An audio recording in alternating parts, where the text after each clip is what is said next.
I am Dr. Yasapa from Zion Law School.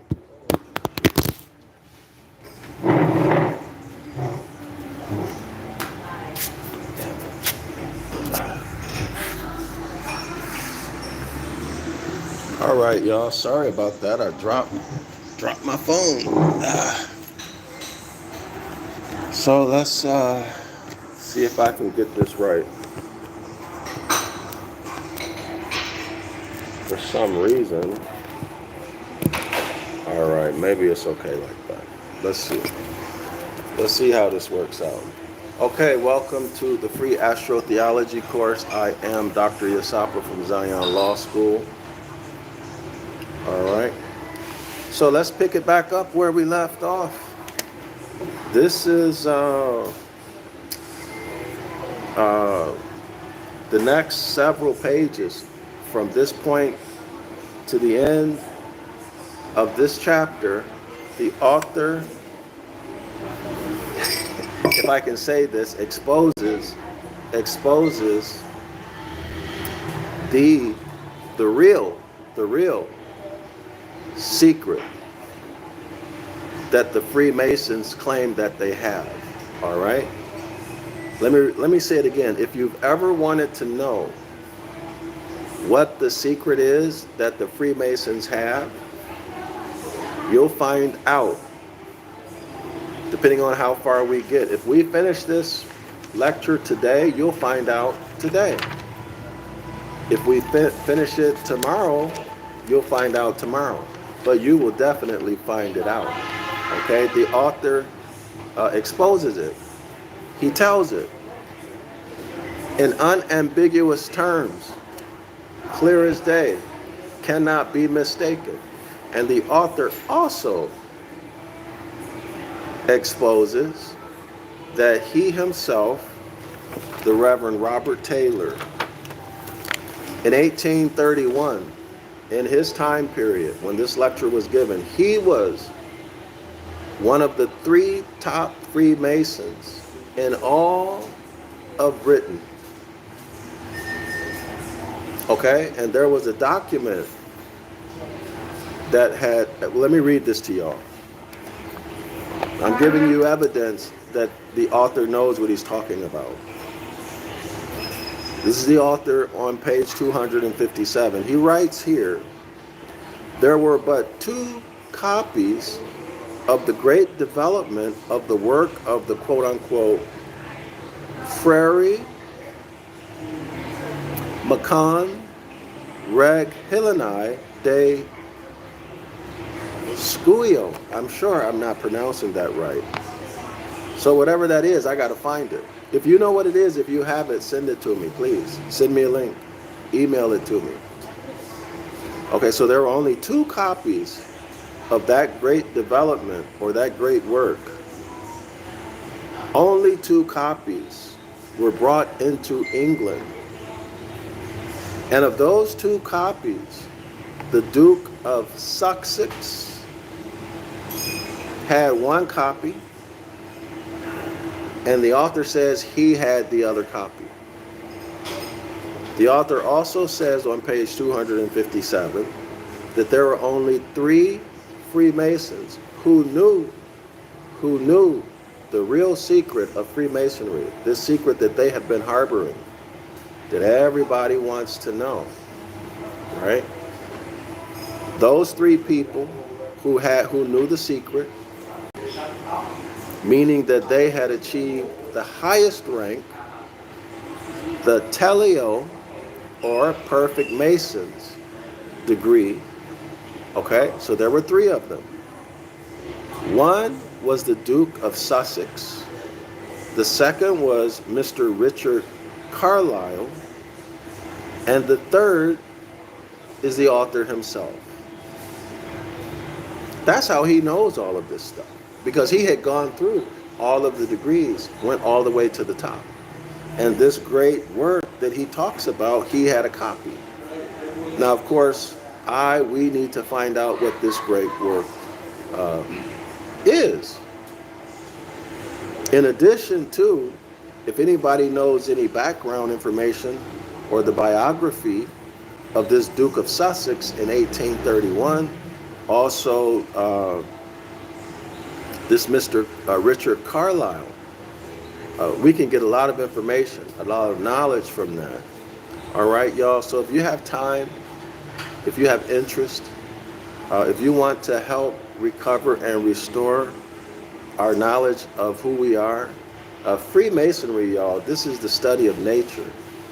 Okay, it has been remixed into a mystical religion, but our ancestors created it tens of thousands of years ago, according to Dr.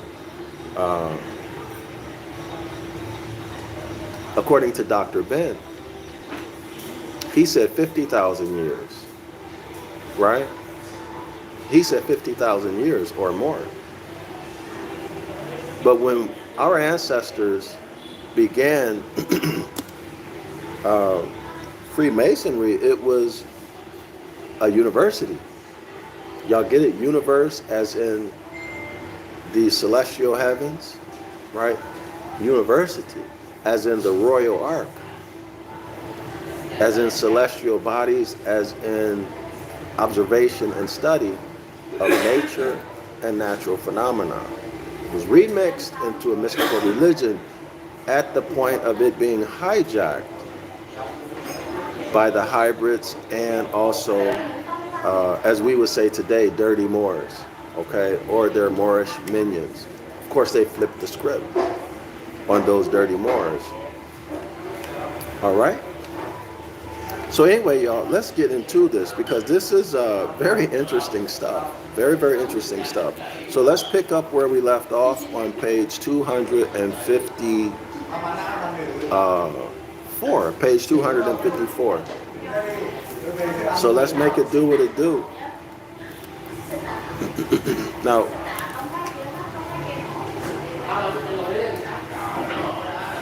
hey, y'all, let some people know that we're here. All right, it helps with the algorithm. And keep in mind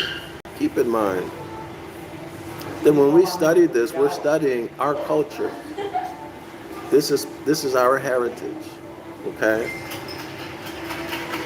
So we're not studying something that's far off and has nothing to do with us. This has everything to do with us, okay? It has absolutely everything to do with us.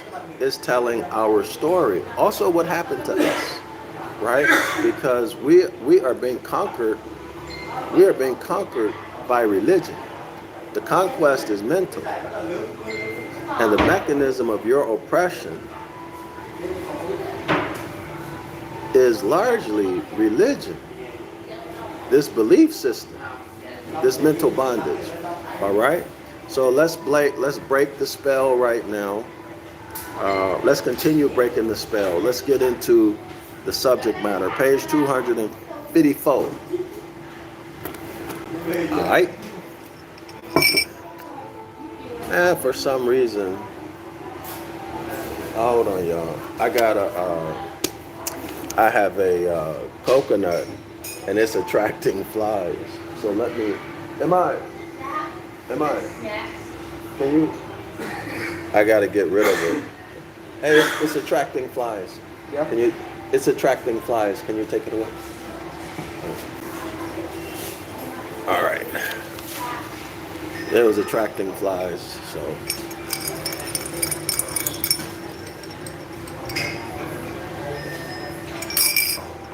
All right, y'all, let's make it do what it do. So here we are. Page 254. All right. So this reference to the square or squarer, whose use in building is to ascertain the perfect equality of the angles of the stones which are to form the building. So clearly we can relate this to character, right? We can relate that to character. In other words, higher self and lower self, right? Higher self and lower self. The what? The Hermetic law of polarity, the law of opposites, right? And then the transmutation or the transferring, right? Transmutation, transferring, moving up, or actually moving down by degrees, okay?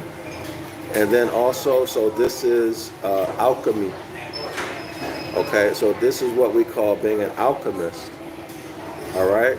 So to change your character from lower self, devilish, dark, wicked, evil type of behavior to higher Christ-like behavior.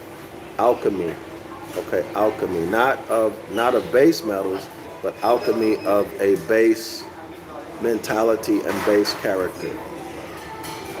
Okay, so squaring the character, the compass and the square, right? Anyway, it continues.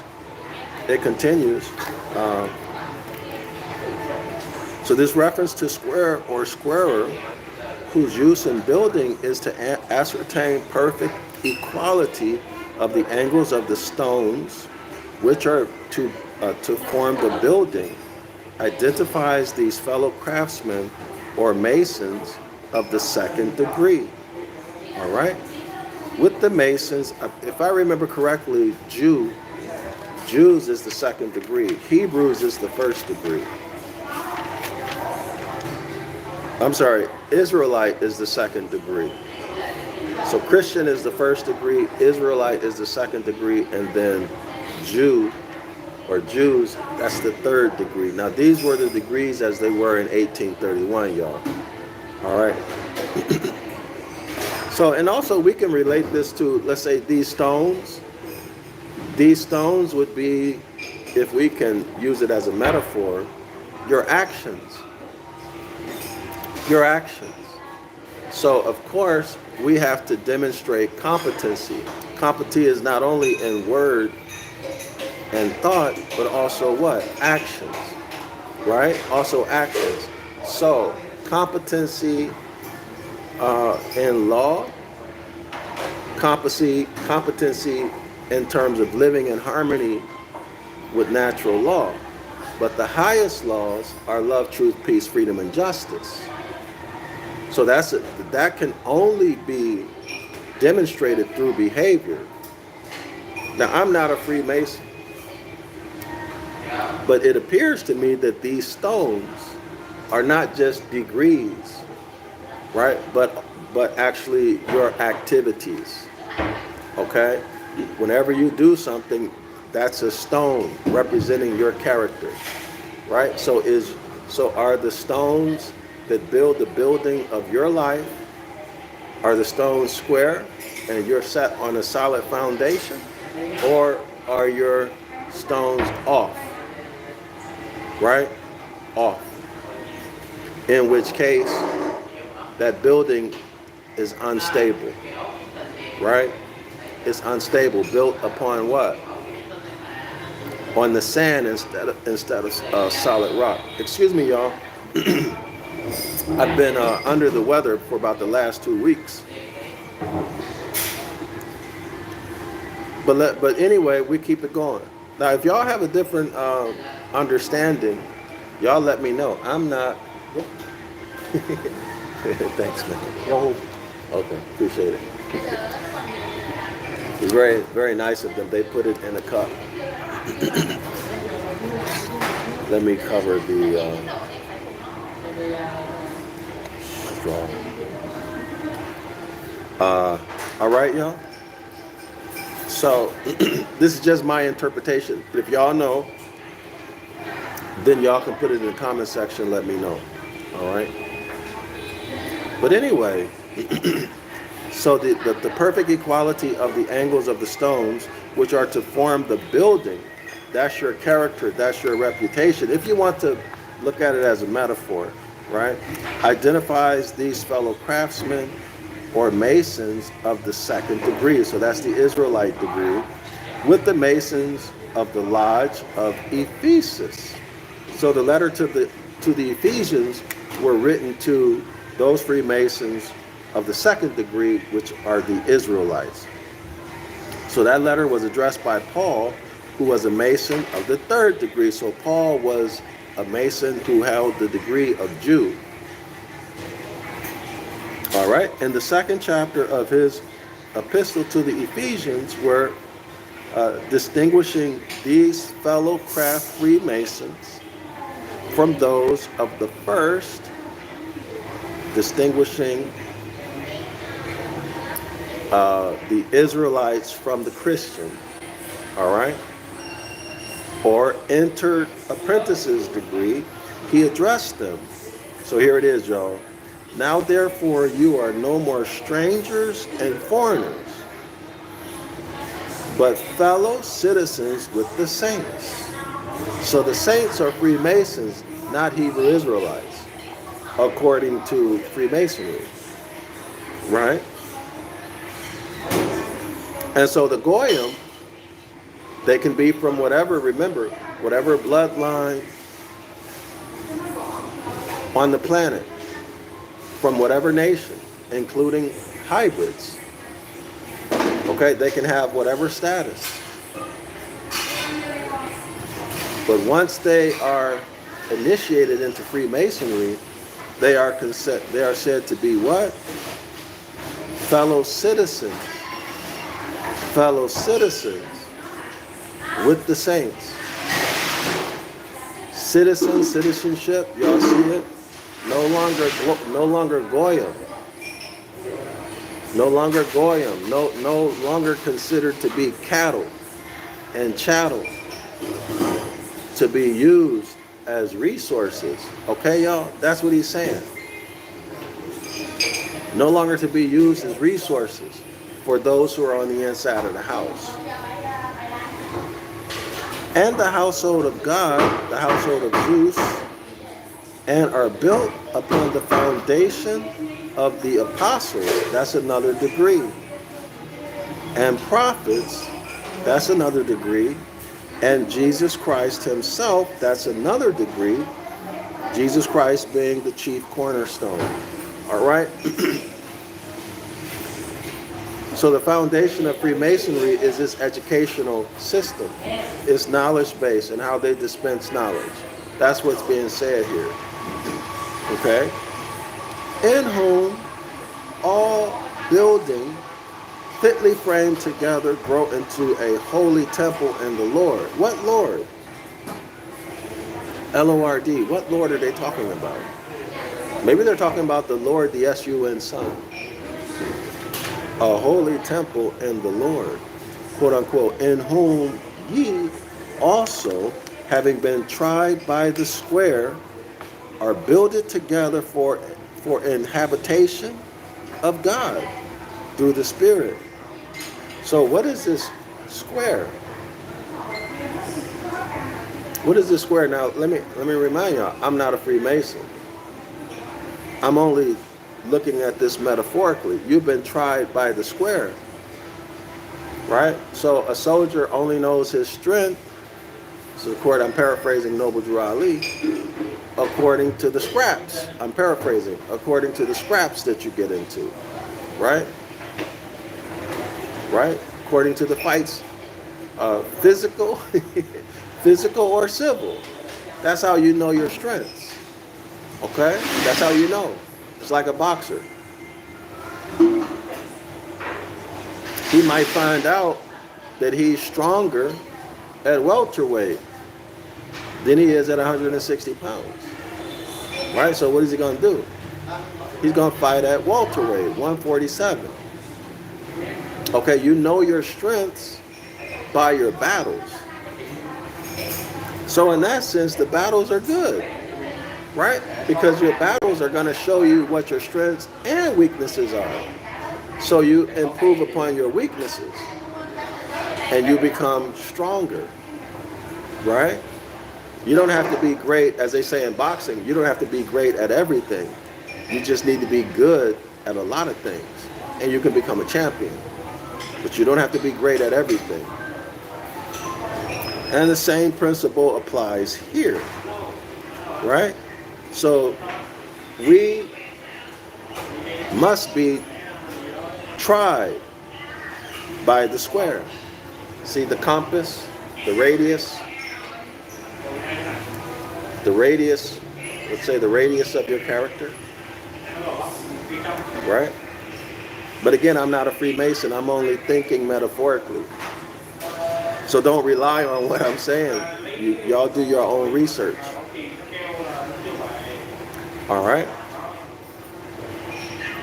So in terms of Freemasonry as an organization, each member in whom you have been tried by the square are builded together.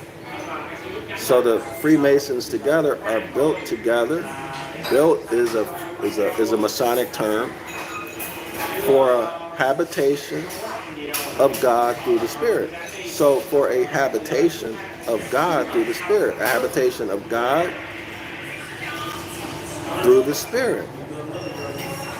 So God is what? The solar deities. So God is Yeshua personified, anthropomorphized as any of the solar deities. Zeus, Isis, Jupiter, Odin, Woden, Goat, all of that, y'all. Hercules, all of the solar deities. Through the Spirit. Okay, what's the Spirit? The Holy Spirit. What? The wind, those gusts of wind. The Holy Gust, the Holy Ghost. All right, the Holy Spirit. Some people might equate it with electromagnetism. Right? Some people might say, well, it's also electromagnetism. But in any event,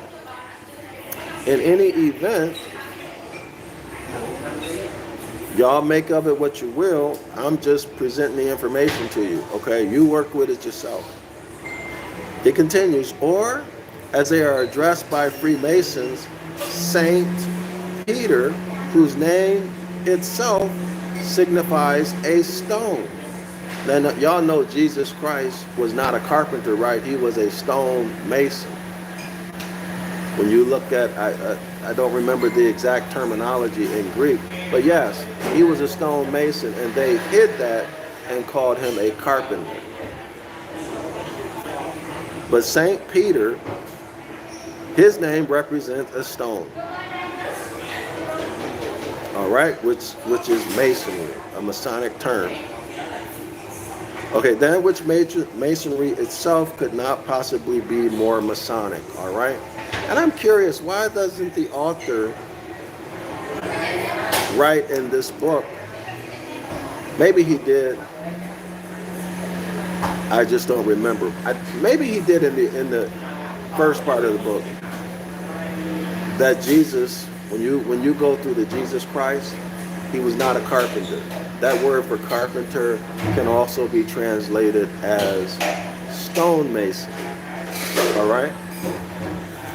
Quote, I'm on page 254. Quote, ye also, as lively stones, are built up a spiritual house. Now, spiritual means abstract metaphor. It means it doesn't exist. It only exists in the mind. It is a mental construct. Okay, it's dead. It's just as dead as what? A legal construct. Because what? It's abstract. It only exists in the mind. It is dead. Okay? It has I'm trying to think of the case. Hold on, y'all. Let me see if I can think of this case. But y'all know that corporations, mental constructs have no equality with living men and women. Okay, in other words, they're inferior. They are inferior to living men and women. So when you start talking about a spiritual this and a spiritual that, just know it's dead. Just as dead as a legal construct. Okay? Just as dead as the ens legis. It is dead. All right? So when people start talking about spirituality and all of these things that only exist in the mind, they're talking religion. They're in the world of the dead, under the jurisdiction of the Raphaim, the Dogon, Oannes, etc. They are publicly admitting to being civilly dead and a stateless person, being non-descendable. Okay, y'all? And that's one of the reasons why we need to exit religion altogether. Give me 1 second. What's the name of that court case? Yeah.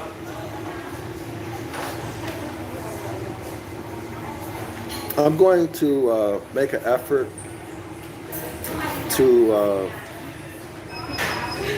start talking about the court cases and various treaties and articles when I do these videos, to make them more useful, so people can start to see. Actually, some people have told me that they don't see the connection.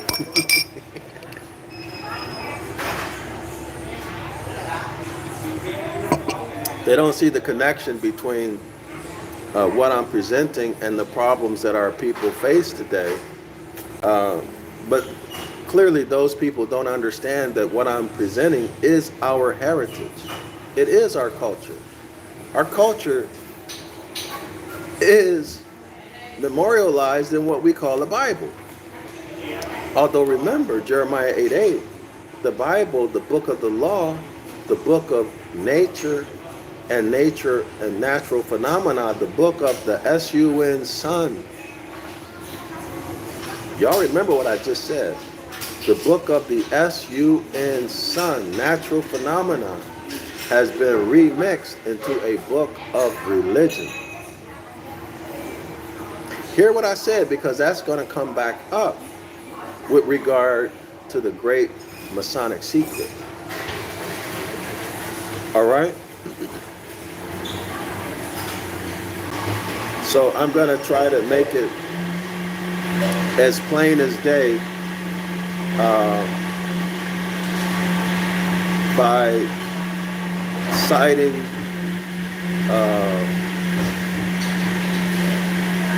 the treaties, the articles and treaties and the Constitution, as well as cases. So y'all give me 1 second, okay? Stare decisis. Hold on 1 second. Let me see if I can find something here.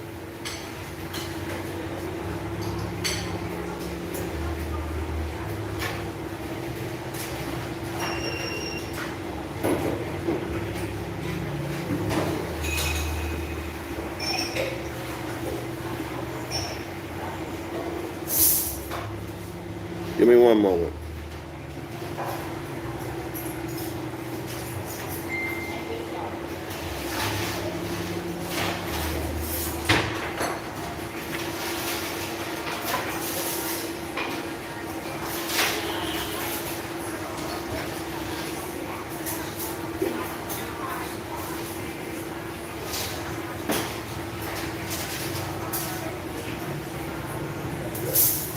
Hôm nay ra không này nè, muốn đây nè, hả? Muốn đây hả?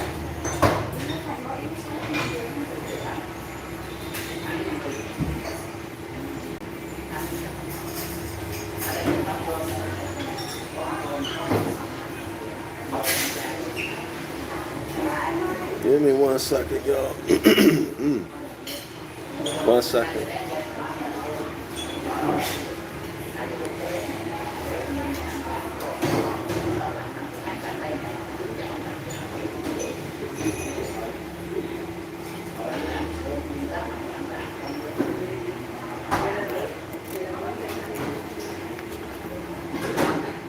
Well, I don't see what I'm looking for right now,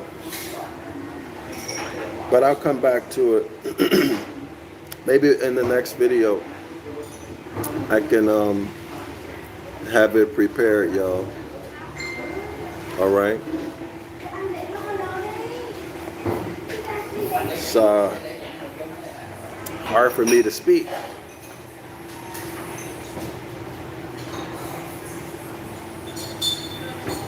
One second.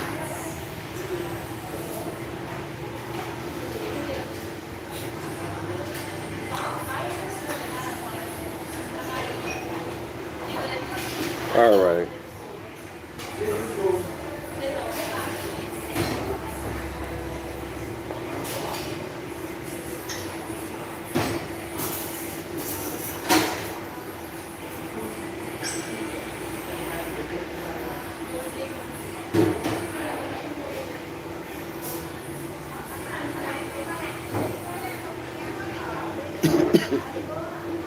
Excuse me.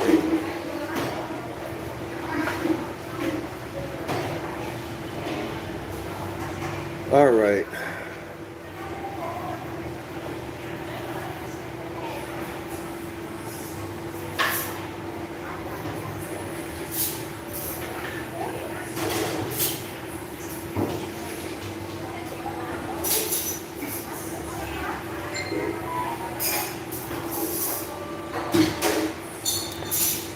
Okay, well, next time I get to it. But anyway, let's continue. Just keep in mind, scholars, that anytime you're talking about a spiritual Israel, a spiritual house, spiritual anything, these are mental constructs. It's dead. It does not exist in reality. It is dead. It is dead.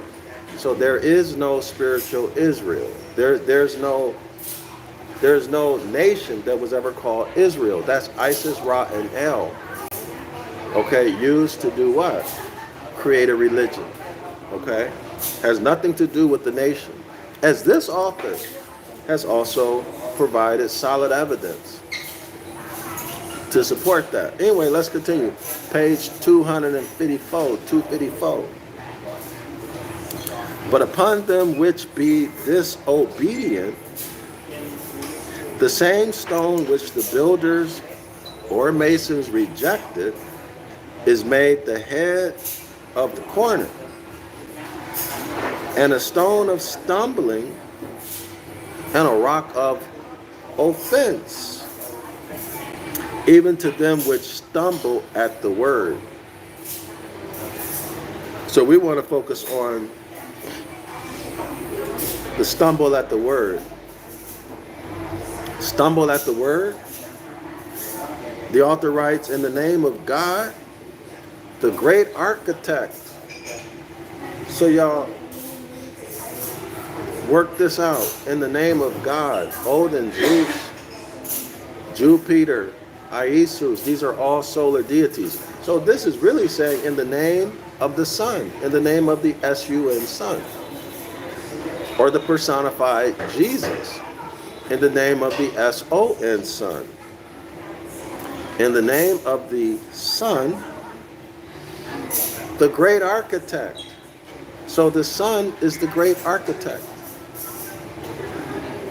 The Son is the great architect. In other words, y'all, as we have been taught, nobody ever looked at the Son as being God. They looked at the Son as a manifestation of a God. Inasmuch as the Son provided everything required for life to exist on earth. Y'all got it? So in this sense, the Son is the great architect. There would be nothing on the planet without the Sun. Right? So I was teaching my, what grade are, fourth and sixth grade science students about the food chain. And energy from the sun, of course, gets absorbed by the plants. And then every creature From an insect all the way to a lion and a tiger gets energy from the sun by consuming other animals. Also plants. They get energy from the sun. Okay? And so they build, right? Whatever they're going to build, their bodies build from, being a baby or just being a sperm and an egg coming together. Right? And all the divisions that takes place, the baby's born or the cub is born, whatever it is, the pup is born, the man is born, and then they grow, and anything that they build, the sun is the cause of that, the great architect. That word, could that be, but the password, y'all got that? Stumble at the word. Stumble at what word? Stumble at the password. Just like if somebody try to break into your email account or your bank account, right? They're going to stumble at the password. And what's going to happen? After, let's say, the third, I think it's Google, you get 3 tries on the password. After the third password, they lock you out. They stumble at the word. Okay?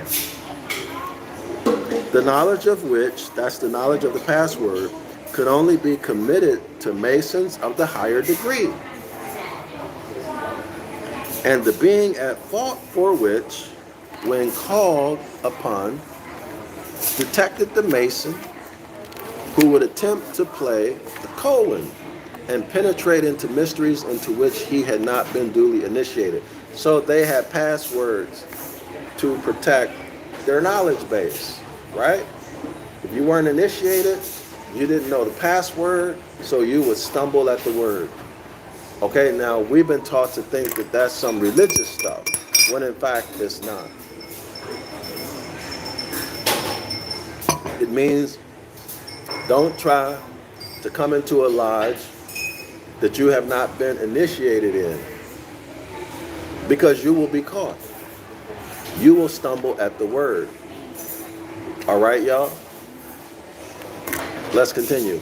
He would stumble at the word, which, as it had never been committed to anyone who had not gone through the ceremony, and had the bandage taken from before his eyes, whereby says the worshipful master, he, quote, unquote, should show forth the praises of him who had called him out of darkness into the marvelous light, into the marvelous light. Marble, right?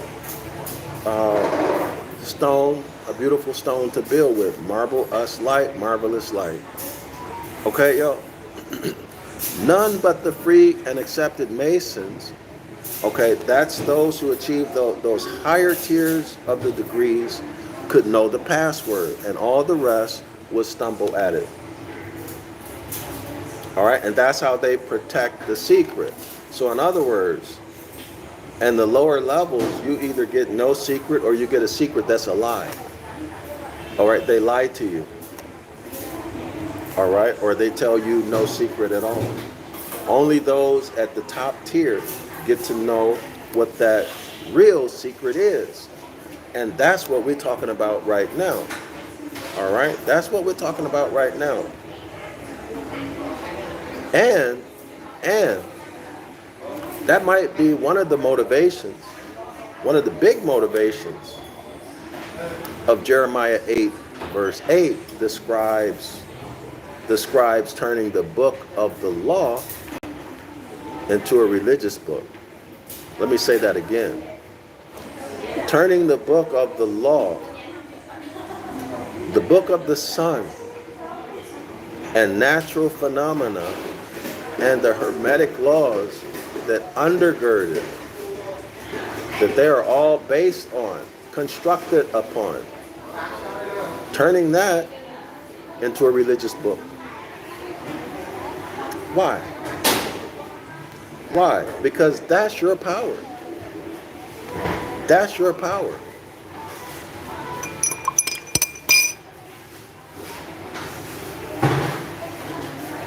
And I might add that at 12 o'clock noon, when you look up in the sky, the sun is what? Said to be the most high. The sun is said to be the most high, what? Most high object that you can see when you look up into the sky. It doesn't go any higher in the celestial vault, in the royal ark. If y'all hear me, the sun sun reaches its highest level or height in the sky at 12 noon. And this is when Christ is said to be teaching in the temple. Right? Everybody is getting that bright light. There's no shadow. All right? Or shadow, depending on where you're at on the planet. If you are above, depending on the season or time of the year, if you are above or below the Tropic of Cancer or Capricorn, Cancer being in the north and Capricorn being in the south, right? If you're above those, yeah, the sun is always going to be at an angle. So there'll be a shadow, right? But if you're within those tropics, the sun's right overhead. No shadow, so you can see everything. All right? So that means what? Light is knowledge. Light is knowledge. Light is also said to be good. God is good. Right? Remove a O and you get God. Good becomes God. All right, y'all? So we're still talking about the Christ. But that Christ is you. Mors, man-made manifest. Right? Man-made manifest from what? Thought. Thought made manifest from the soil, from the land. So you're still God. It's your decision to be the Christ, the higher self, or the devil and Satan, the lower self. If you choose to be the devil and Satan, you forfeit your birthright. You forfeit your birthright and you become what? A stateless person. You become a stateless person. In religion, y'all say what? Sinner. You become denationalized. Subject to what? Bills of attainder, bills of pains and suffering, being attorned and escheated and hypothecated. That's what's happening with it. I'm only saying this from Deuteronomy chapter 28. Right? That's all. And what happens? You bring that same calamity on your family through what? The corruption of the blood. Corruption of the blood of the covenant. Why? Because you didn't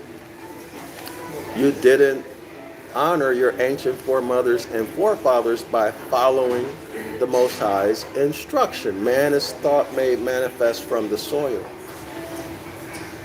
And you disrespected them by not following the instructions that you are obligated, duty-bound to follow. If you want to have possession of your inheritance. Right? Exodus chapter 20, verse 12.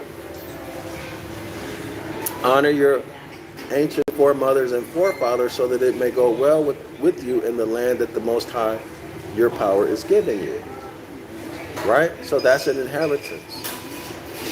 So if you don't honor your ancient foremothers and forefathers, in other words, if you don't live your life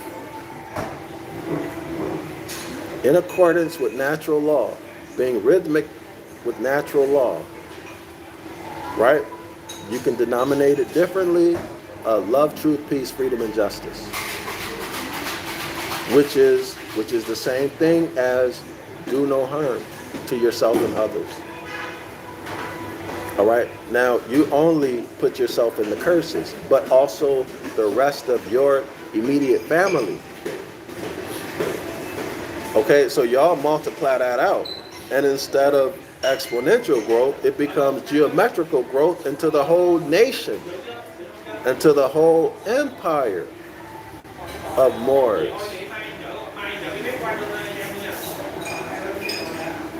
Get thrown into the curses. Y'all see it? Why? Through the corruption of blood. It just doesn't affect you, it affects your immediate family. All right? It affects your immediate family. Anyway, let's continue. But I, in challenge of all Freemasons in the world, better acquainted as I am, sure I am, with their mysteries than themselves. Now, we just read here where the author on page 257 told us that he had reached the highest level of Freemasonry. And he had possession of a very rare document that has to be significant, otherwise he would not have mentioned it. So he knows all the mysteries, he knows all the secrets. This is what he's referring to. He knows more than they know. Why? Because they didn't achieve the degree that he had. There were only 3 people in all of England who had achieved that degree and who knew the real secret. All right? Let's continue. So the author says that he is archier than the archiest of them. Have not stumbled at the word. In other words, he knows all the passwords. He went through all the degrees, so he knows all the passwords. He knows those secrets that are lies, and he knows the secret that is the real truth. I have discovered the great secret. In other words, I have been told the great secret. The spirit of the great master, Hiram Abiff, who is you, Moors, the immortal widow's son, have led me to the center, from which point no master mason can err. And of those genuine secrets of a master mason, see, we're talking secrets, lost by the untimely death of Hiram Abiff, and admitted to be lost in every lodge of Freemasons in the world, I can say, Eureka, I have found them. So the author is saying that those secrets that Hiram Abiff went to his grave with, he knows what they are. And the author has said that he's going to tell us those secrets. Now remember, Hiram Abiff is in a shallow grave. He's in a shallow grave, so he can easily come up, right? If you do what? If you do what? Learn and demonstrate competency through thought, speech. Anything you say can and will be used against you. That means that you have the power. Like they say in boxing. I like Floyd Mayweather. Floyd Mayweather used to always say, if you make any mistake, you're going to have to pay for it. All right, y'all? So if you make any mistake with your words, you're going to have to pay for it. You are going to have to pay for it. You better be perfect. Right? Y'all heard Floyd Mayweather say that before, right? If you make any mistakes, you're going to pay for it. You can sit here and talk all the trash you want. Right? But when you step in that squared circle, if you make any mistake, you're going to pay for it. Okay? Well, it's the same thing with us. The treaty says, Article 22. Article 22. If any more shall die within the dominions, y'all remember that? So that's a physical or a civil death. If he has no will, okay, if he has no will, and there is no consul to take possession of his estate, then someone who what? Someone who's trustworthy is going to take it. That's escheat. That's escheat. So the de facto government takes your stuff. They or their subsidiaries, subsidiary corporations, take your stuff. Until when? Until when? Until someone who is competent shows up. Someone who is competent. Someone who doesn't make mistakes in their speech. Right? Anything you say can and will be used against you also means that anything that you say can and will be used for you because you have the power. And the competent person does what? Also the behavior. This is higher self what? Higher self thought, higher self speech, and higher self behavior. This is the Christ. So the Christ shows up. And Hiram Abiff demonstrates that he's been resurrected, right? You left the Negro. You left the Negro state of mind and behavior. And you did what? You transmuted, or you began to travel up by degree from the lower state, the lower self rather, the devil and Satan, the Negro, the black, the color, all of that. All right? Y'all know black necrotic necrosis, that means dead, right? That means physically dead. So in the abstract, it means civilly dead. So you begin to what? You become an alchemist, and you transmute, and you travel. You travel up the line what? Representing the law of polarity. You become the higher self. You become the Christ. Hiram Abiff has been resurrected. Okay? Hiram Abiff has been resurrected. And you demonstrate competency in thought, word, and in deed. All right? Now these Freemasons are obligated to assist you. Okay? So let's keep it moving. So is there any help for the widow's son? Absolutely. Absolutely. Upon you demonstrating competence in thought, word, and action or behavior. Okay? Now let's continue.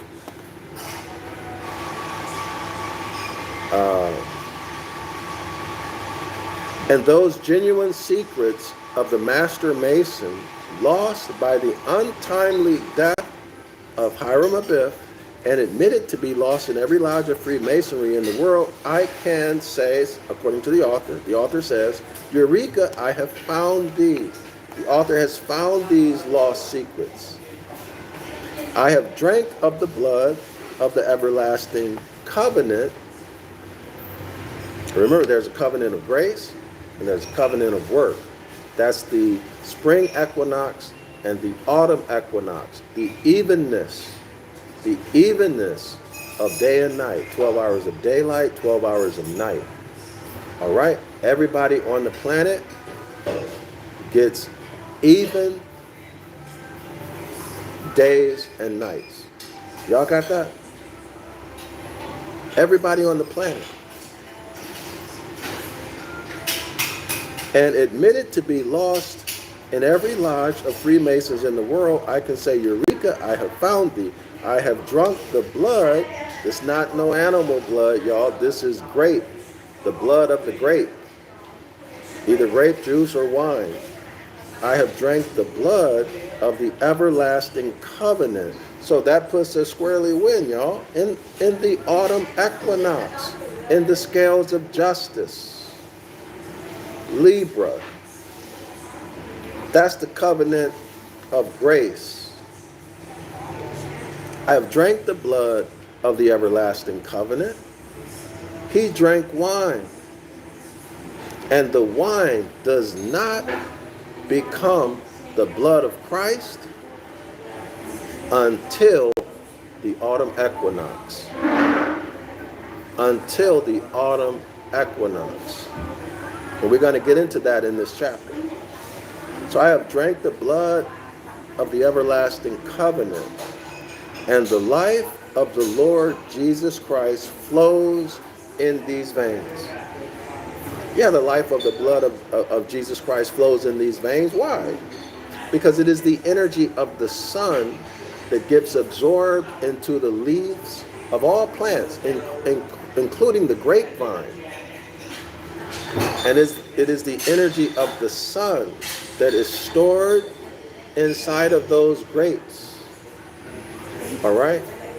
That energy from the sun is the only reason why the grape can do what it do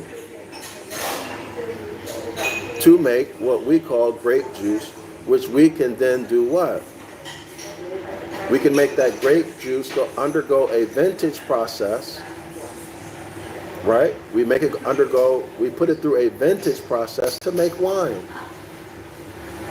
This is the blood of the Christ, and you drink it, and now you got the blood of Christ within you. This is all nature and natural phenomena. Ain't nothing about no devils, demons, no religion, no nothing like that. It is the energy of the sun that you consume by drinking the grape juice. Just like the insect who eats the leaves of a plant, they get energy from the sun that has been stored in the plant, right? And then let's say the frog or whatever that eats the insect, they get energy from the sun that was in the plant, that was in the insect, and whatever eats the frog or the toad gets energy from the sun that was stored in the plant, that was then stored in the insect who ate the plant, right? And then the frog or toad that ate the insect got the energy from the sun, and then let's say the snake who ate the frog or the toad. Y'all see the transfer of the energy from one life form to the next? Y'all see it? Well, it's the same thing with us. When we make wine or drink grape juice, or for that matter, eat anything else. Okay? That's all it is. It's energy from the sun that we consume. All right? And the energy from the sun provides us energy to do what? Metabolize nutrients, to absorb nutrients into our body. It supports life. Okay? And this is where the idea of God comes from. But let me rephrase that. The idea of the sun being God. Okay? Or performing the functions of a God. That's what I should say. Okay? Is it clear? All right, let's continue.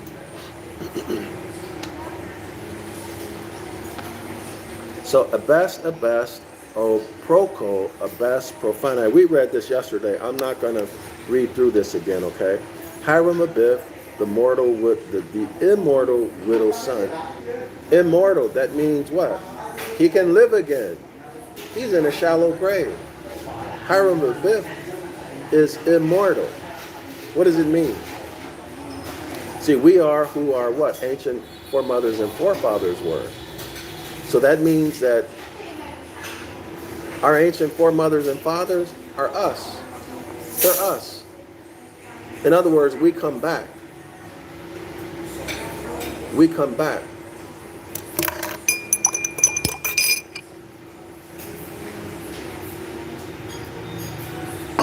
All right? And that helps us to understand why the curses pass from one generation to the other. Okay? Because we're all coming back. So we are what? Immortal. Anyway, let's continue. Let not the Christians, now remember, Christians, first degree Freemasons.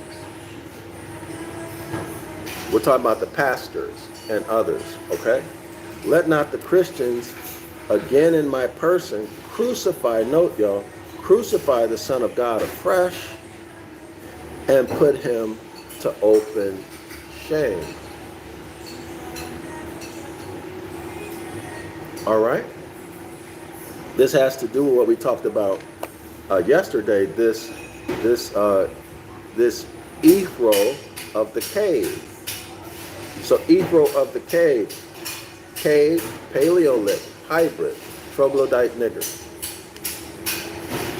Let not the troglodyte nigger again assault the person of Hiram Abiff, the autochthonous or original or indigenous or aboriginal Moor. Let not the hybrid, the Genesis chapter 1 created creature, assault, hit the Moor over the head again. All right, who's the Moor? Hiram Abiff, the immortal widow's son. In other words, the Moor has all this knowledge, right? And we took it to the grave with us. Yet a shallow grave. Took those secrets to the grave with us. Yet a shallow grave. Camilios writes, hi. Hi. Okay? So let not the Christians, again in my person, crucify the Son of God afresh and put him to open shame. Okay? Y'all heard that? Christians. Christians. And I'm going to say hybrids. Okay? Because our ancestors created these religions for the hybrids. As I mentioned yesterday, in the video before this, the hybrids are object-oriented. They care about and are influenced by things. Okay, whereas autochthonous Moors care about and are influenced by the most, what I'm saying is the most important things are relationships, not things. So that's the number one distinguishing factor. Number one distinguishing factor, not some genetic this and genetic that. No. Men and women, autochthonous men and women, are more interested in relationships than things. This is the nature of a man and a woman. The nature of animals, they want things, and they will fight and kill over things. Okay? Like food, like territory, like a bone, like a piece of rope. All right? And then Masons of the higher orders, quote, to you it shall be given to know the mysteries of the kingdom of heaven. Now, y'all remember the kingdom of the heaven is from Aries, the summer months, right? Which is spring. Aries, those months where the sun dominates. Aries all the way to what? September 30th. Okay, so that's Libra. All right, so that's the kingdom of the heavens. The royal ark, the kingdom of the heavens, okay?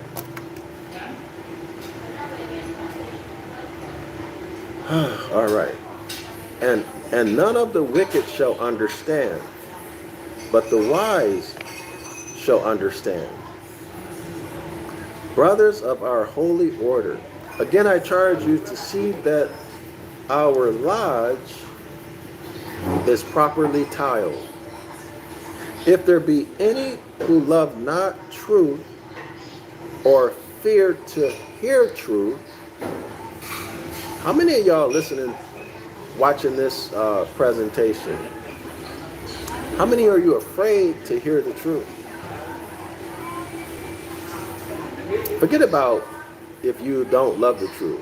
How many of you are afraid to hear the truth because upon hearing the truth, you need to take action and you don't want the responsibility of taking action? In other words, you rather stay civilly dead. You rather do nothing. You're comfortable in your bondage. Or your birthright means nothing to you. And you'll trade it for a bowl of red porridge at the drop of a dime to save yourself any type of inconvenience or suffering.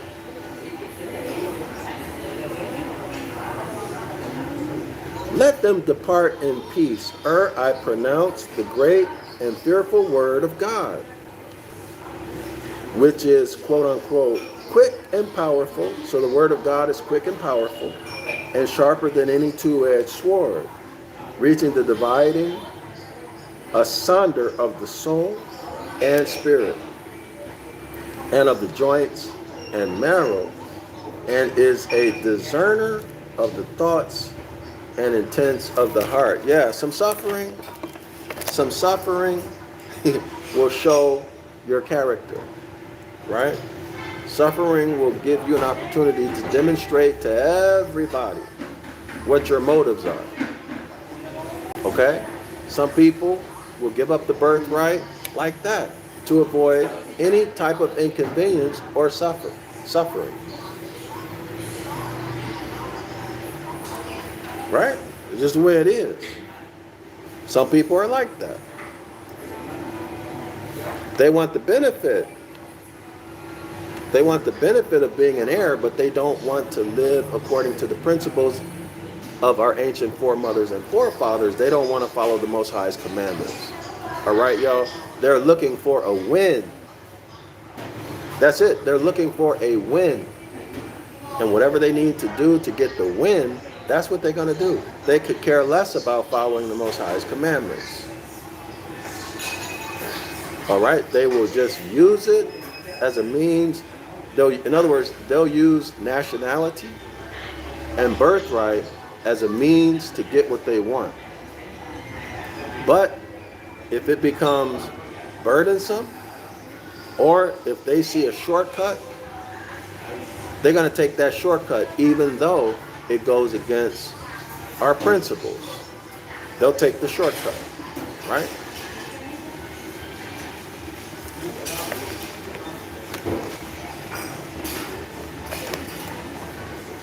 But the word of God is quick and powerful. Y'all got that? Now, I'm not talking about some external deity. I'm not talking about some external deity at all. Remember, honor your foremothers and forefathers. Remember the Most High's commandments. And remember who you are. Remember who you are. Remember who the gods are.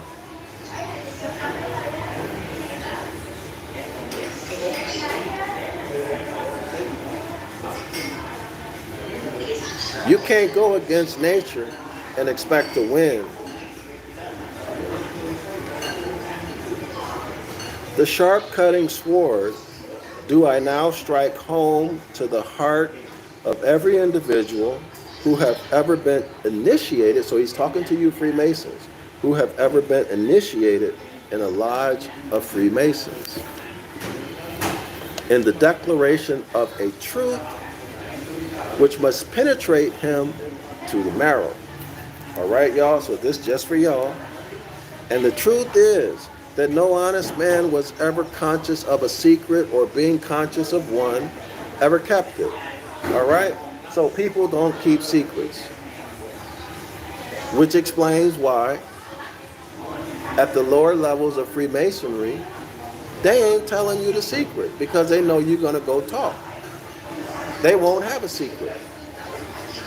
Which explains why only 3 people in all of England in 1831 knew what the real secret is, or was.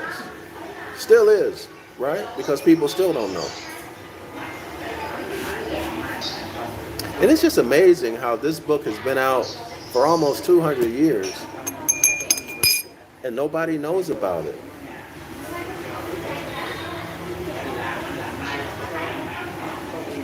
That's just amazing to me. Now, I admit that it's a difficult read. For sure, it is a difficult read. But still, there are people who can read this book and understand it.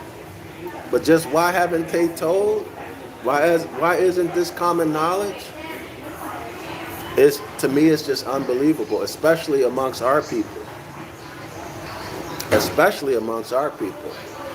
So it just speaks to me of corruption, right? Corruption. In other words, people use this knowledge to benefit themselves, and they won't share it with other people. Unless, of course, maybe if you pay them.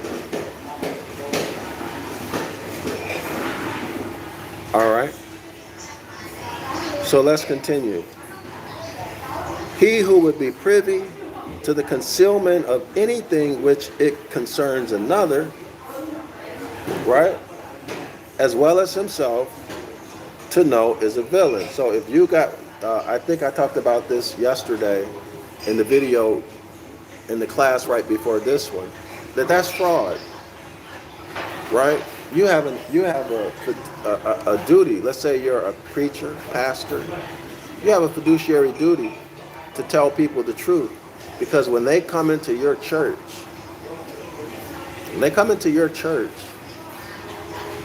they're thinking that they're going to get saved by an external deity, and you know that ain't true. You have a fiduciary duty to tell the people. All right? You have a fiduciary duty to tell the people. And you don't. So that means you are committing fraud. But I would even say treason.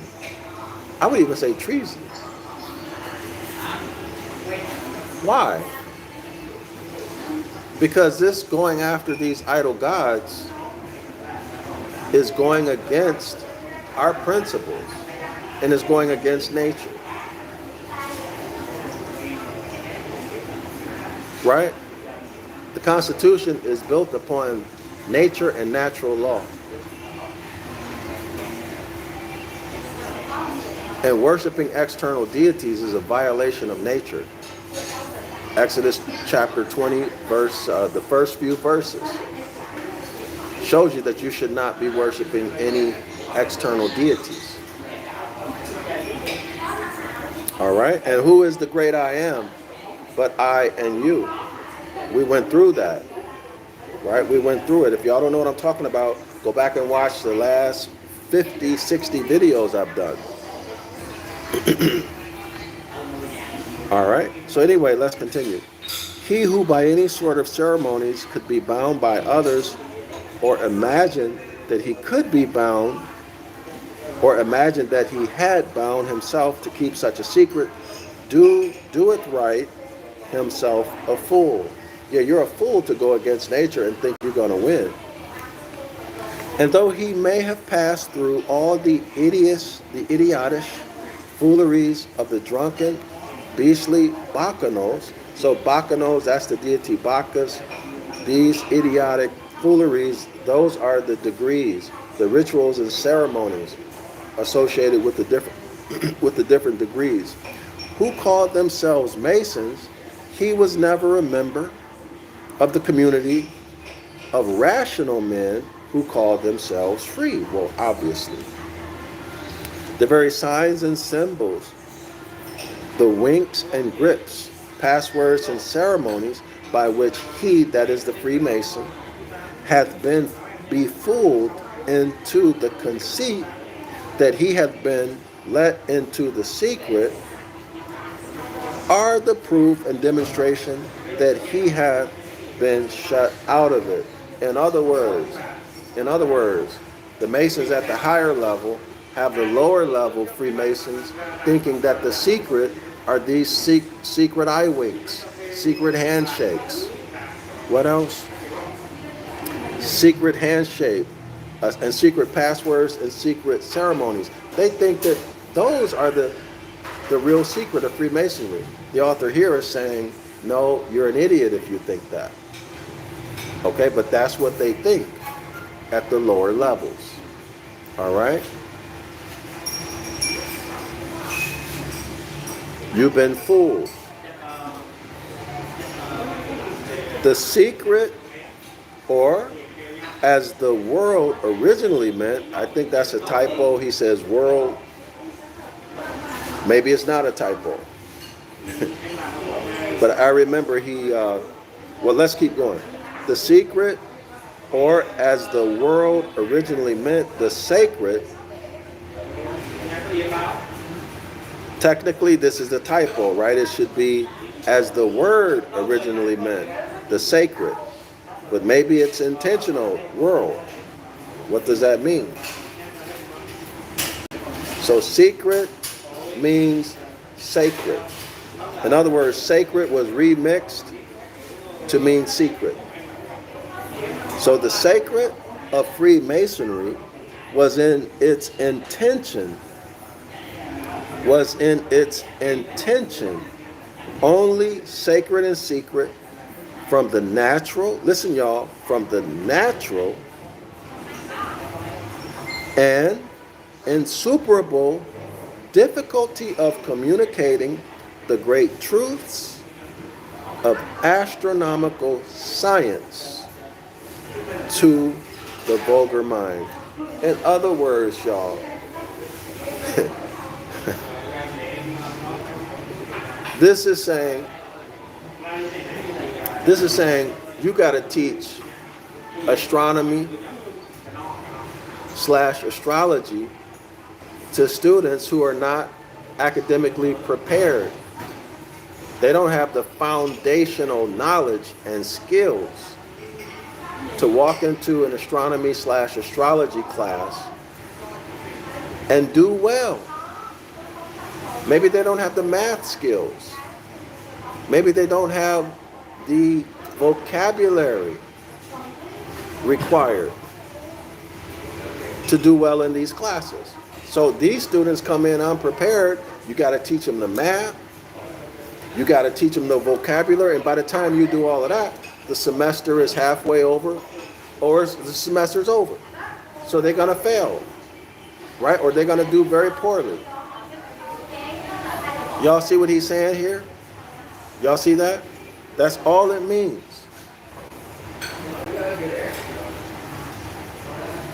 All right?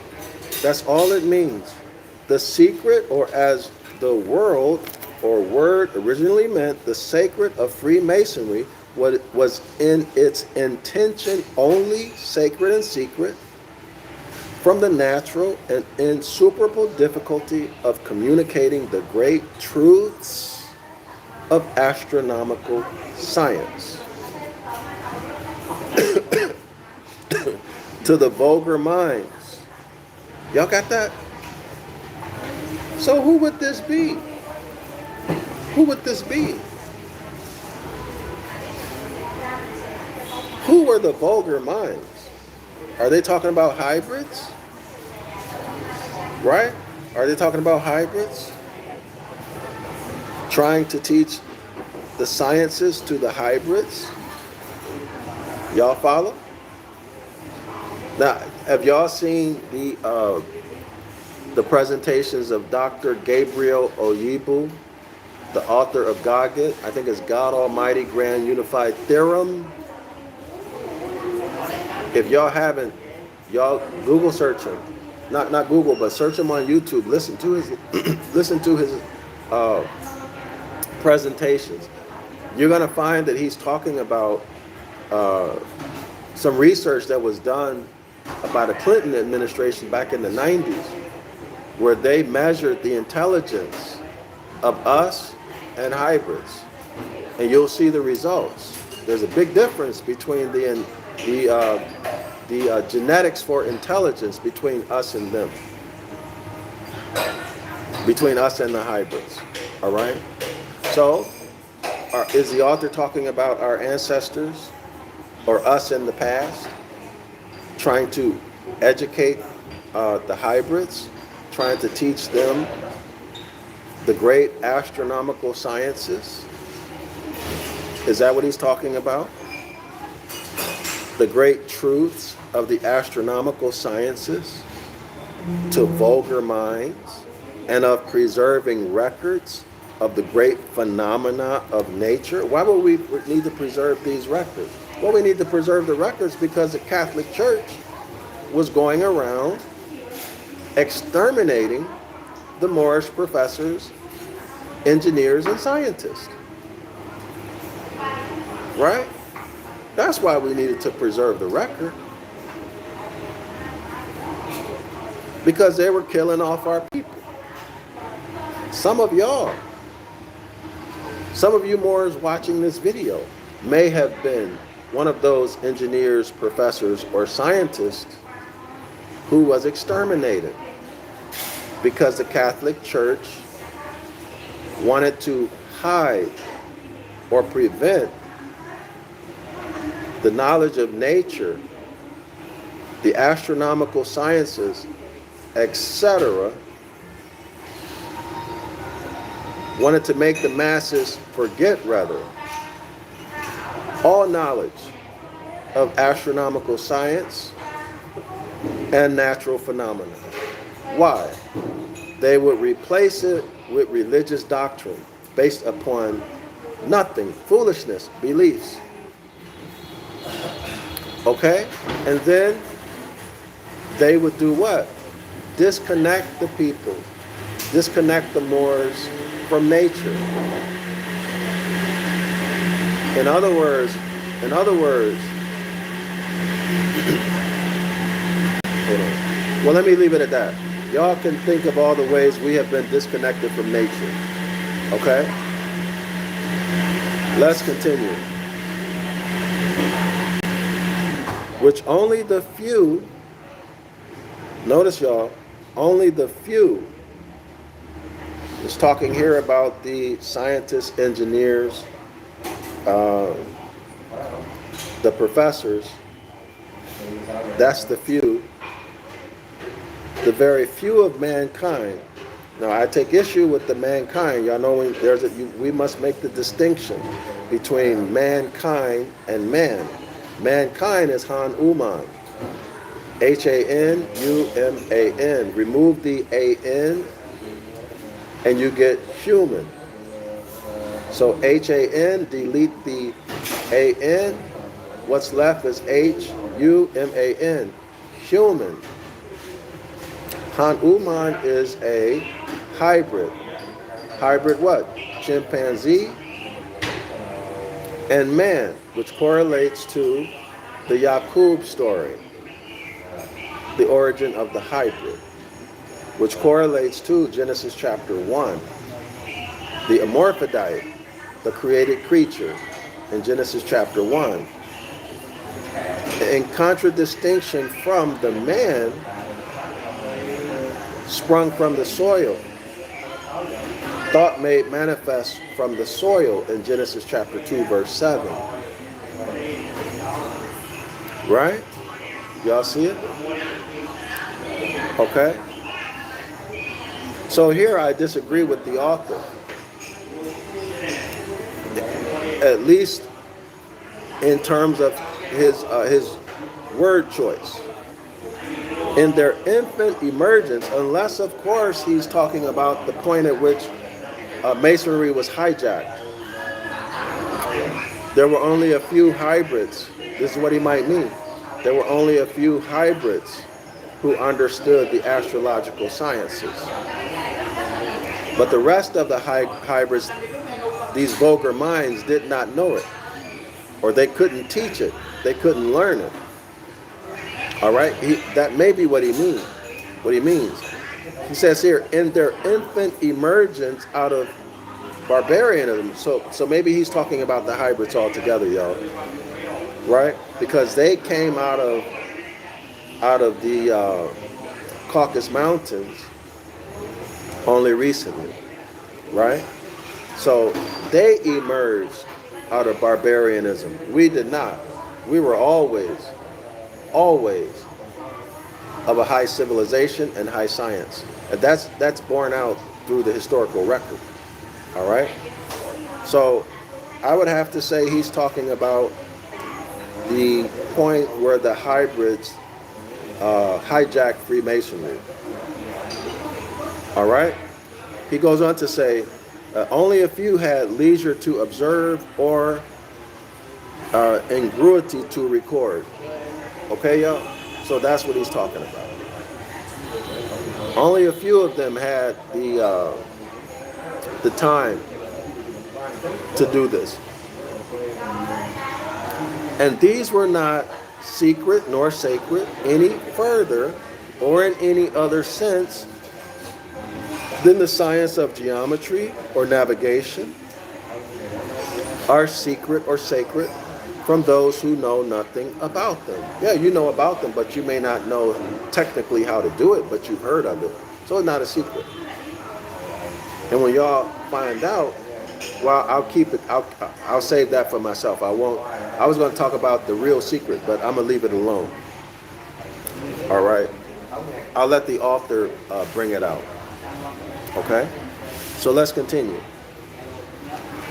All the mystery and allegory grew upon the necessity of using symbols and characters by which the well-skilled in these sciences, what sciences, y'all?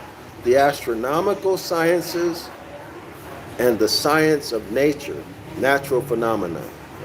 For example, weather and climate, biology, linguistics, law, etc.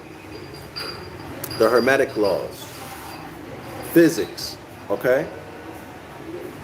All the mystery and allegory grew out of the necessity, also mathematics. Mathematics is a good example. Mathematics and physics. You'll see why.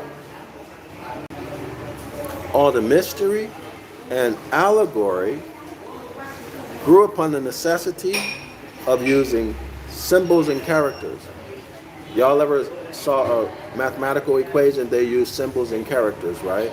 The symbols and characters represent something else.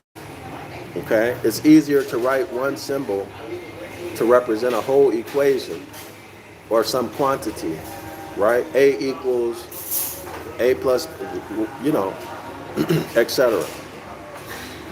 And characters, by which the well-skilled in these sciences, so these would be, again, the professors, the engineers, the scientists.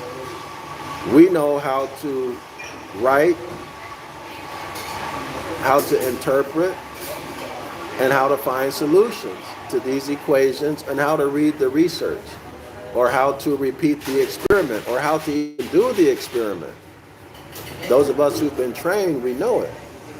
But those who have not been trained, you know, it's going to look very complicated, etc. And it takes years and years and years and years of education in order to be able to get to the point where you can understand all of this stuff, right? So all the mystery and allegory grew upon the necessity of using symbols and characters by which the well-skilled in these sciences might communicate with each other. See, if you don't use symbols and characters to represent larger quantities, you'll be writing for days. I mean, you have a book this thick, and you can reduce it down dramatically by using symbols and characters to represent larger quantities or etc., okay? But which the ignorant and foolish multitude run away with.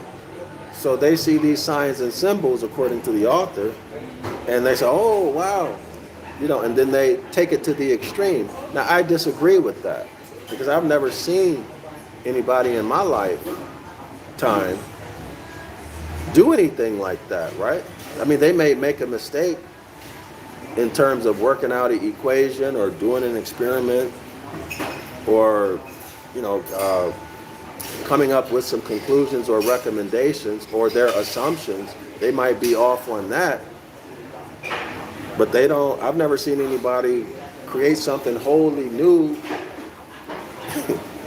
and, you know, make it into a religion or a religious doctrine off of some science. I've never seen it. So I'm going to disagree with the author, right? That doesn't mean I'm right. I'm just saying I disagree because I never saw it. I never observed it, right? All right. But which the ignorant and foolish multitude run away with as the ultimate scope and intention of all that could have ever been intended. Y'all see? So the ignorant, the student who is unprepared, sees these symbols and characters and they think They think that that's the main point. But the symbols and the characters are not the main point. And they take these symbols and characters and blow it up into a doctrine and a religion and a mechanism to conquest or to conquer. That's what the author is saying. I haven't seen it. Maybe y'all have seen it, but I haven't seen it, so I'm going to disagree. Furthermore, the masses, and I'm going to speak in terms of the hybrids, according to my knowledge of history, the masses of hybrids, they didn't have access to higher education. They didn't even have universities. I think it was Dr. Ben who brought out that our ancestors set up the first universities in Europe. The university, was it the University of Salamanca or something like that? I don't remember. Right? Or was it, no, the Hagia Sophia. Dr. Ben and Professor, who's a professor who wrote The Historical Origins of Christianity? Walter Williams. He brought that out. They didn't have widespread access to education. All right? Definitely, they were not prepared to learn the astronomical sciences or the sciences having to do with nature. They were not prepared. All right? So I disagree with that also. Because you'd have to have a large number of hybrids having access to education, not only access to education, but influence. Now, they would have had influence if they were in Moorish Hiram's? You know, you have to come to your own conclusion. But let's continue. And as the dunces and fools were infinitely the majority, see, the dunces and fools could have been the majority, but that doesn't mean anything if you have no influence, right? If you have no influence, it means nothing. The wise and intelligent, the professors, the engineers, the scientists, found their machinery taken out of their own hands. What machinery? Well, the symbols and characters they used to simplify their scientific research and study. And were not allowed to rectify the error of general ignorance. So I disagree with this, nor to explain their own meaning. I disagree with them completely, because these ignorant masses would have to have influence and power. So where did they get it? Unless he's talking about the elite of the hybrid, you know, at the point or shortly after the point of overthrowing the Moors, at least in the western part of the world, right? Over in Europe and North Africa, etc. So it doesn't make sense to me. But I could be wrong, right? The great secret of Masonry, which the Masons themselves were not allowed to know. See that? The great secret of Masonry, which the Masons themselves were not allowed to know, and which, for that reason, and that alone, they never told, was the strong meat which even the P-rats, or Hebrews, that's the third, is that the third degree, y'all? Let me check it.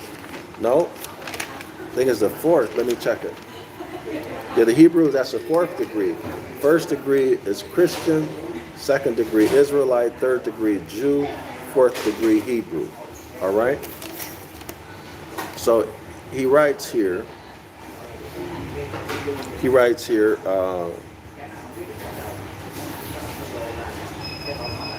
okay, so which even the P-rats or Hebrews themselves, so Hebrews and P-rats, I guess, are equivalent, were not able to digest, because as the worshipful master tells them in the 5th chapter to the epistle to the Hebrews, that quote unquote, strong meat belongeth to them that are of full age. In other words, not a Christian babe, not a babe in Christ, who have their senses exercised and their sense of reason. Okay, y'all? Okay, senses exercised in their sense of reason. So if you exercise your senses in the sense of reason, you will reject religion. You will reject religion because it is in conflict with what? With what you see, what you hear, what you smell, and what you taste, and what you touch. In other words, it's in conflict with nature. How many of y'all have ever seen a man dead for 3 days get up? No signs of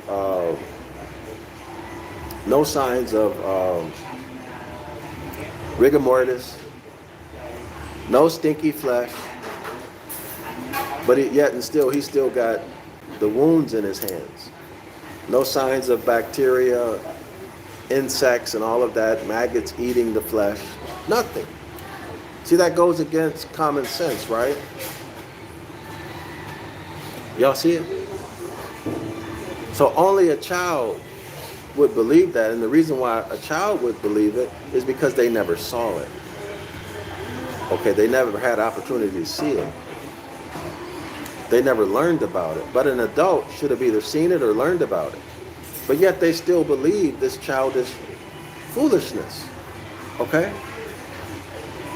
Quote unquote, this is from the 5th chapter of Hebrews, strong meat belongeth to them that are of full age.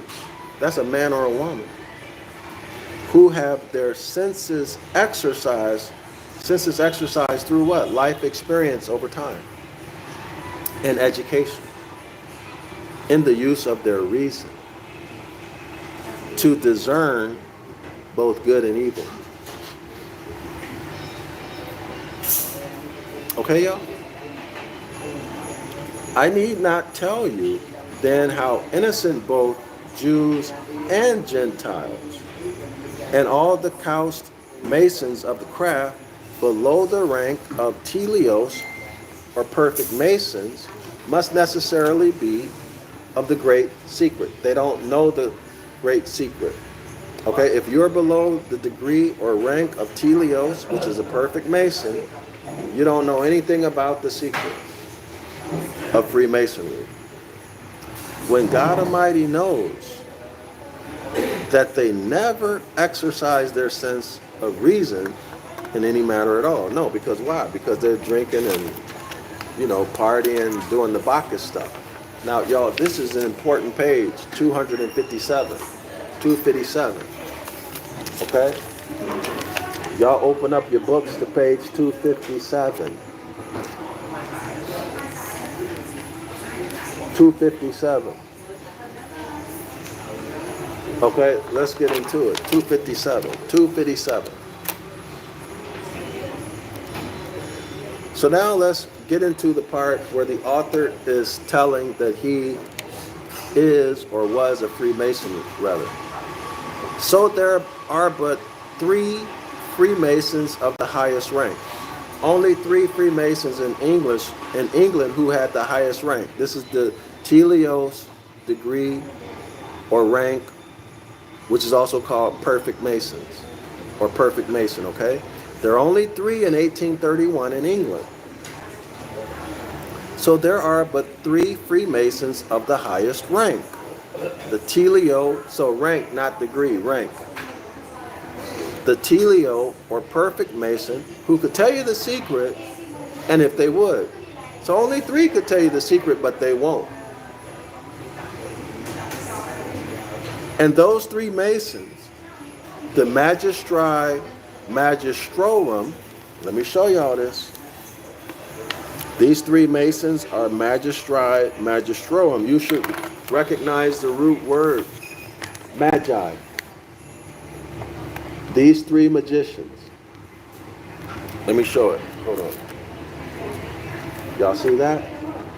These 3 magistri, magistrorum, these three magicians. Okay? These three magicians. Now there's a dark magic. That's the bad one. Okay? The dark Babylonian magic, that's bad. So the magic or the power of the pen is not bad. It's the character and the intent of the person who's wielding the magic that can make it bad. Okay? So let's continue. All right. And those three masons, the magistrum, the master of the masons, the master of the masters, the master of the master masons, the only perfect masons in this kingdom, the only perfect masons in English, the only masons who achieved the rank of Teleo. And here they are, y'all, in 1831. Here they are. The Duke of Sussex is the first magistrorum. Mr. Richard Carlisle is the second. And modestly only forbids me is the Reverend Robert Taylor. The Reverend Robert Taylor. And modesty only forbids me is the Reverend Robert Taylor, to name the third. So the Reverend Robert Taylor, the author of the Devil's Pulpit, is the third. Okay? He is the third Teleo, or perfect Mason. So he's one of the three who know the secret. Everybody else in the lower ranks, they don't know the real secret of Freemasonry. Okay, so now, is this enough? Or does this add to the evidence that you can use to make your decision, to make the determination that the Reverend Robert Taylor is credible, and you can rely on his information? You can give him full faith and credit. This is a public record, right? It's been around for 200 years. Y'all saw there, this is all science. Okay? It's something to think about. That's how he knows all of this stuff. There were but 2 copies of the great development of the work of the quote-unquote Frere Macomb Rag Heleni de Scipio, or Scuio. I don't know how to pronounce it. This is page 257. So there are only 2 copies of that great work brought into England, and of these 2, the Duke of Sussex has 1 copy, and I, says the author, has the other copy. Again, this is evidence showing his position, his rank, and why he knows everything he knows. The great secret was an honest avowal and full discovery to the perfect Mason of the utter imposture of all religions. In other words, y'all, religion is an imposter. Religion is a phony and a fake. It is an imposter. And remember, we're talking about the great secret. It is an honest avowal and full discovery that the perfect Mason, to the perfect Mason, the great secret is an honest avowal and full discovery. See, here's all evidence. Here's all the evidence. To the perfect Mason, to that Mason who holds the degree of Teleo, of the utter imposture of all religions. So you get into the degree of Teleos, you become a perfect Mason, and guess what? They give you full discovery. They give you all the evidence. And when you look at all the evidence, that evidence will say to you that all religions are a hoax. All Abrahamic religions are a hoax. Y'all got it? So what is this evidence? What is this full discovery? What's in the discovery? And y'all know discovery, getting discovery, that's also what? A natural law principle. A natural law concept, right? All right. So he says that all religions that were ever in the world are an imposture, and the obtaining of his forgiveness of all the mummeries and tricks that had been played off him. To prove, so, look y'all, so yeah, you've been played. You've been played by religion and your religious leaders, okay? So you get the discovery, okay? You get the discovery. Okay, so you're gonna let it go? Water under the bridge? Huh? Or you're gonna be angry and mad and seek revenge? Or you're gonna forgive and move on. Be happy that you found out. Be happy that you got the discovery. Take it as a lesson. Take it as a lesson in education. You got educated, right? Notice what else he says. Here's the purpose. Here's the purpose of why you got played. To prove whether he had a mind capable of rising above them. To prove that you got a mind capable of rising above religion, especially when you see that it's a hoax. Or are you going to be a coward and hold on to the religion, right? Because you're afraid of what your friends might think. Or are you going to be a bum? Yeah, I'm going to say a bum. A good for nothing man or woman who, although you know the truth, you got the full discovery, you're going to stay in that religion. You're not going to let it go. You're not going to honor your ancient foremothers and forefathers. You're not going to live rhythmically with nature. You're not going to follow the Most High's commandments. Why? Because you have poor character. Okay? So you're given all this discovery. Now let's see what you're going to do with it. Okay? What's the purpose?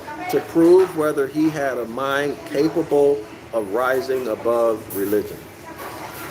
You find the truth out, and the truth will set you free. If you want to be free. Okay? You find the truth out, and the truth doesn't set you free because you don't want to be free. You don't want to be free. You don't want the responsibility.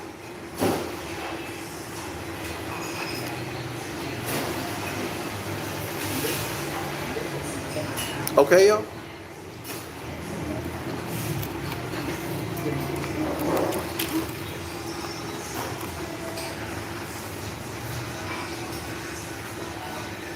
And to bar off the brute and barbarous multitude. Okay? The brute and barbarous multitude, those who don't know. To escape from whose savage fangs, science, our ancient foremothers and forefathers, our great astronomical professors and engineers of the astronomical sciences and of the natural phenomena, were obligated or obliged to hide in the cloak of mystery. So what is this taking us back to? Our ancient foremothers and forefathers, the Coptic Egyptians, in their effort to preserve the knowledge of astronomy and astrology because the Catholic Church were killing them off, they wrote the Gospels. they wrote the Gospels. It was an encoded story outlining, memorializing the apparent path of the sun on an annual basis. The 12 apostles, the 12 constellations. Jesus, the Son of God, Jesus, the Son of God, the S-U-N Son, as it enters into each house, etc. That's in the beginning chapters of the Devil's Pulpit, which is our textbook that I'm reading from right now. Okay, y'all? All right? That's what it's saying. Our ancestors had to hide this knowledge. Otherwise, the Catholics would have killed all of them off. Right? That was the risk. And that's what they were doing. Right? It was war at that time. And so our ancestors preserved this knowledge in the form of what we now call the Gospels. Okay? But see, the issue is whether or not you can handle that. See, can you handle that? Or are you saying, well, I'm going to stick to my religion. All my friends, my consort, my wife, my boyfriend, my girlfriend, right? They ain't going to want to have nothing to do with me. It's just going to make my life hard. So I'm just going to stick to the religion. All right? I'm going to continue worshiping these idol gods that our ancestors never knew. All right? We certainly weren't worshiping gods. If you believe that, you're out of your mind. The Christians, the Jews, the Israelites, remember, these are not people, these are degrees or gradations in Freemasonry. Christians the first, Israelites the second, Jews the third degree. Let me make sure I got that right. Yeah, I got that right. And all other stones, see, the degrees are the stones, and blocks of masonry, who were made to be plastered and put upon, see that, y'all? The degrees, the educational system. You build on the lower level of knowledge. The higher you go, right? The higher you go, the more knowledge you get. Okay, the building. Being never so self-satisfied as when most imposed on. Never so wise as when most egregiously ignorant, and never so happy as when perfectly miserable. So in other words, what? They like to party. And if it wasn't about a party, they ain't want to hear it. Okay, I'm talking about the Freemasons. Not our ancestors, I'm talking about the hybrids. After the hijack. Right? It's like they break in your house. they steal your house, right? And instead of taking care of it, they party in it, destroy it. Okay, why? Because they ain't never had nothing. Ere this could pass through the dark, quote unquote, chambers of imagery, into the bright hall of science and truth, they would, as they do, stumble at the word. And what word could that be? But the word of salvation. The word which every Christian has 1,000 times seen written in Roman letters over every representation of Christ upon the cross, i.e., so what are we talking about, y'all? We're talking about the Christian Tetragrammaton, not the Jewish Tetragrammaton, but the Christian Tetragrammaton, which is the INRI. The INRI. This is the Christian Tetragrammaton. How many of y'all knew that there was a Christian Tetragrammaton?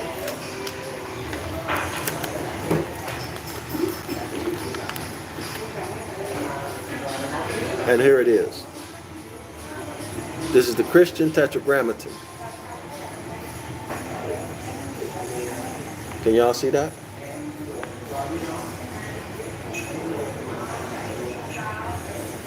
So that's what we're going to get in. We're going to stop right here. All right. We'll pick back up on the INRI, and y'all don't want to miss this. All right. Make sure you're here. I'll be back in about 12 to 24 hours. I hope I'm feeling better.